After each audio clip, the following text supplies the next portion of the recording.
Né au fil du temps existe entre nous deux peuples. Un mélange de fascination réciproque et d'amitié partagée. Et si nous devions chercher les forces qui nous ont approchés, je citerai tout d'abord l'exceptionnelle vitalité de la francophonie, que nous aurons l'occasion de mettre à l'honneur lors du sommet de Villers-Cotterêts. គ្នានៅក្នុងជំនួបកម្ពុជានៅ Villiers Cotterêts នៅខេត្តតុលាការមុខនេះខ្ញុំដឹងថាសម្ដេចនៅប៉ារីកន្លងទៅនេះគឺបានពិគ្រោះជាមួយនឹងអគ្គលេខាធិការឋានអគ្គលេខាធិការអង្គរពនីភាសាបារាំងសើតែធម្មតាទៅហើយបាននាំឲ្យយើងបង្កើតគម្រោងវប្បធម៌ដែលសំខាន់ជាងគេនោះគឺការអភិរក្សឧទ្យានអង្គរក្នុងនោះបារាំងធ្វើជាសហប្រធានគណៈកម្មការអន្តរជាតិជាមួយជប៉ុនហើយនៅក្នុងទីនេះខ្ញុំសូមថ្លែងអំណរគុណចំពោះសម្ដេច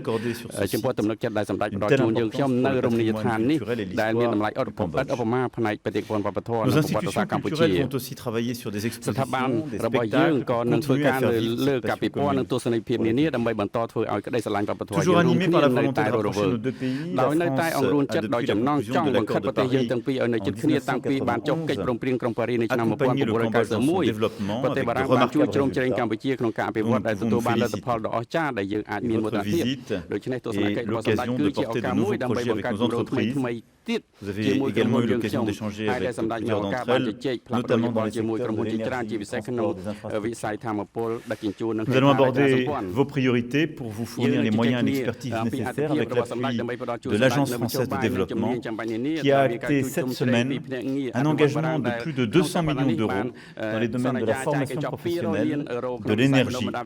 et du traitement des eaux. Nous croyons profondément à l'immense potentiel du Cambodge et du peuple cambodgien qui, après plusieurs décennies de guerre, a su démontrer une exceptionnelle reconnaissance à l'égard de la communauté internationale. Et je veux ici saluer votre contribution au contingent des opérations de maintien de la paix des Nations Unies, parmi les plus importants en Asie. C'est cet attachement profond, historique au droit international qui a créé les conditions de la paix au Cambodge et qui a naturellement conduit votre pays à apporter son soutien au peuple ukrainien. Nous y avions exprimé avec votre prédécesseur il y a un an en condamnant fermement les bombardements visant des installations civiles. Et alors que cette guerre d'agression menée par la Russie continue de faire rage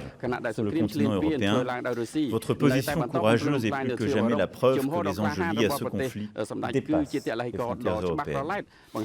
Si je mentionne le droit européen, c'est aussi pour saluer l'engagement de votre pays auprès de la Cour pénale internationale, le seul en Asie du Sud-Est.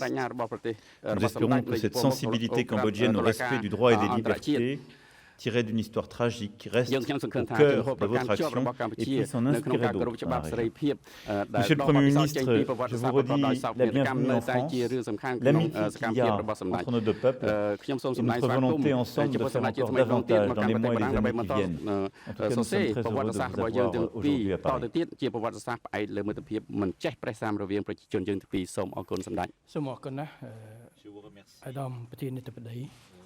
Emmanuel Macron នៃសាធារណរដ្ឋប្រាំងខ្ញុំមានសេចក្តីសប្បុរសរីករាយដែលបានអាដាមជួយមកទស្សនកិច្ចជាផ្លូវការនៅទីនេះហើយខ្ញុំសូមថ្លែងអំណរគុណចំពោះការបដិសណ្ឋារកិច្ចដ៏កក់ក្ដៅសម្រាប់គណៈប្រតិភូរបស់យើងខ្ញុំសូមគូសបញ្ជាក់ថាបារាំងគឺជាប្រទេសដំបូងនៅក្នុងទស្សនកិច្ចរបស់ខ្ញុំទៅកាន់ទ្វីបអឺរ៉ុបក្នុងនាមជានាយករដ្ឋមន្ត្រីថ្មីហើយលើពីនេះទៅទៀតនៅក្នុងរយៈពេលតែ13ខែប៉ុណ្ណោះយើងមានថ្នាក់ដឹកនាំកម្ពុជា3រូបដែលមានរួមមានព្រះករុណាព្រះបាទព្រះនរោត្តមព្រះបរមនាថនរោត្តមសីហមុនីព្រះមហាក្សត្រនៃព្រះរាជាណាចក្រកម្ពុជាកាលពីថ្ងៃទី13ខែវិច្ឆិកាកន្លងទៅនេះក៏ដូចជាវត្តមានរបស់សម្ដេចមហាសេនាបតីតេជោហ៊ុនសែនអតីតនាយករដ្ឋមន្ត្រីកាលពីថ្ងៃទី14ខែធ្នូឆ្នាំ2022និងរូបវត្តមានរបស់ខ្ញុំនៅថ្ងៃនេះដែលនេះបង្ហាញឲ្យឃើញអំពីភាពស៊ីជម្រៅនិងចំណងមិត្តភាពរបស់កម្ពុជានិងបារាំងកម្ពុជាចងចាំជានិច្ចទទួលនីតិរបស់បារាំងនៅក្នុងនាមជាស្ថាបនិកនិងជាសហប្រធានសន្និសីទទីក្រុងប៉ារីសស្ដីពីកម្ពុជាដែលនាំទៅដល់សម្រេចបាននូវកិច្ចព្រមព្រៀងទីក្រុងប៉ារីស ในឆ្នាំ 1991 ដែលជាការរួមចំណែកយ៉ាងសំខាន់របស់បារាំងនៅក្នុងការស្ដារនិងអភិវឌ្ឍសេដ្ឋកិច្ចជាតិតាំងពីពេលនោះមកតាមរយៈទីភ្នាក់ងារបារាំងសម្រាប់អភិវឌ្ឍ AFD ដែលបានធ្វើឲ្យកម្ពុជាក្លាយទៅជាប្រទេសមានចំណូលមធ្យមកម្រិតទាបនៅឆ្នាំ 2015 និងស្ថិតនៅលើមាគ៌ាឆ្ពោះទៅប្រទេសមានចំណូលខ្ពស់នៅឆ្នាំ 2050 ក្នុងនាមប្រមុខរាជរដ្ឋាភិបាលថ្មីនៃប្រជាណាចក្រកម្ពុជាខ្ញុំសូមបញ្ជាក់អំពីចំហយ៉ាងច្បាស់លាស់របស់កម្ពុជានៅក្នុងការពូនជ្រុំនិងបន្តពង្រឹងពង្រីកនៅទំនាក់ទំនងសហប្រតិបត្តិការរវាងកម្ពុជានិងបារាំងខ្ញុំសង្ឃឹមថាតាមរយៈទស្សនកិច្ចផ្លូវការរបស់ខ្ញុំនៅពេលនេះយើងទាំងពីរអាចជជែកគ្នានៅក្នុងការពង្រឹងនិងពង្រីកនៃទំនាក់ទំនងប្រទេសយើងអាចពិនិត្យលទ្ធភាពនៅក្នុងការលើកតម្កើងកម្រិតនៃសហប្រតិបត្តិការរវាងដៃគូរបស់យើងក្នុងប្រទេសយើងទាំងពីរភាពជាដៃគូរបស់យើងនៅក្នុងជំនួបជាមួយអាដាមប្រធានាធិបតីនៅពេលបន្តិចទៀតនេះយើងនឹងពិភាក្សាគ្នាទៅលើកិច្ចការងារប្រធានបទនៃការដែលមានការចាប់អារម្មណ៍រួមក៏ដូចជាផលប្រយោជន៍រួមរបស់ប្រទេសយើងទាំងពីរនៅក្នុងក្របខ័ណ្ឌទ្វេភាគីក៏ដូចជានៅក្នុងក្របខ័ណ្ឌសកលលោកផងដែរទំនាក់រងនឹងរដ្ឋនៃប្រទេសទាំងពីរពិតជាមានសារៈសំខាន់ហើយអ្វីដែលសំខាន់និងចាំបាច់ផងដែរនោះគឺទំនាក់ទំនងវិស័យឯកជនដោយអាដាមប្រធានាធិបតីបានមានប្រសាសន៍បាញ់មិញ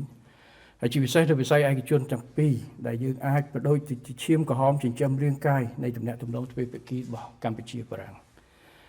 ហើយយើងអាចនិយាយបានដោយមោទនភាពថាទំនាក់ទំនងរវាងវិស័យឯកជននៅក្នុងផ្នែកវិនិយោគនិងពាណិជ្ជកម្មនៃប្រទេសយើងទាំងពីរបានកើនឡើងជាលំដាប់នៅលើគ្រប់វិស័យដោយតែអាដាមបានរៀបរាប់នៅវិស័យសំខាន់មួយចំនួនហើយក្នុងនេះខ្ញុំចង់ឃើញថាទំនាក់ទំនងផ្នែកវិនិយោគនិងពាណិជ្ជកម្មរបស់ប្រទេសយើងទាំងពីរកាន់តែមានការកើនឡើងនៅក្នុងគេថាទំហំនៃទំនាក់ទំនងរបស់យើងមានការកើនឡើងទ្វេដងទៅទៀតហើយក្នុងថ្ងៃនេះប្រហែលថ្ងៃនេះខ្ញុំក៏បានចូលរួមនៅក្នុងវេទិកាធុរកិច្ចកម្ពុជាបារាំងដែលរៀបចំនៅ MEDEF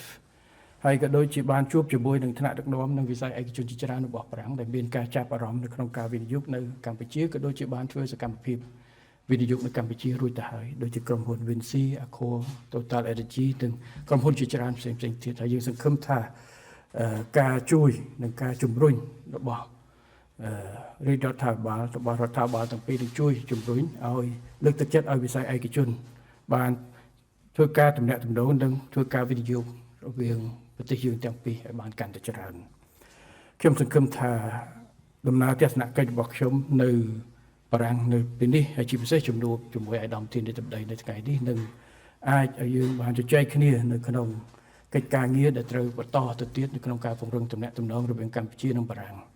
ហើយជាចុងបញ្ចប់នេះខ្ញុំសូមជូនពរសាធារណរដ្ឋបារាំងនៅក្នុងការរៀបចំកីឡាអូឡ িম্প ិកប៉ារ៉ាអូឡ িম্প ិកហ្គេមឆ្នាំ 2024 ខាងមុខនេះដែលនឹងប្រព្រឹត្តទៅនៅខែកក្កដាហើយទទួលនិងក៏ដូចជាកិច្ចប្រជុំកំពូល Francophonie នៅក្នុងខែតុលា 2024 នេះប្រកបដោយជោគជ័យហើយកម្ពុជាក៏សូមអរគុណចំពោះអាយដាមដែលបានផ្ដល់ការគាំទ្រដំបូងចំពោះបេក្ខភាពរបស់កម្ពុជាធ្វើជាម្ចាស់ផ្ទះនៃកិច្ចប្រជុំកំពូល Francophonie នៅឆ្នាំ 2026 ផងដែរអញ្ចឹងក្នុងន័យនេះខ្ញុំសូមអរគុណសាជាថ្មីចំពោះអាយដាមប្រធានាធិបតីចំពោះការបដិសេធកិច្ចក៏ដូចជាឱកាសក្នុងការជួបពិភាក្សាគ្នានៅពេលនេះបាទសូមអរគុណ Merci monsieur le Premier ministre. សូមអរគុណសូមអរគុណអាយដាមលោកជំទាវសូមអរគុណ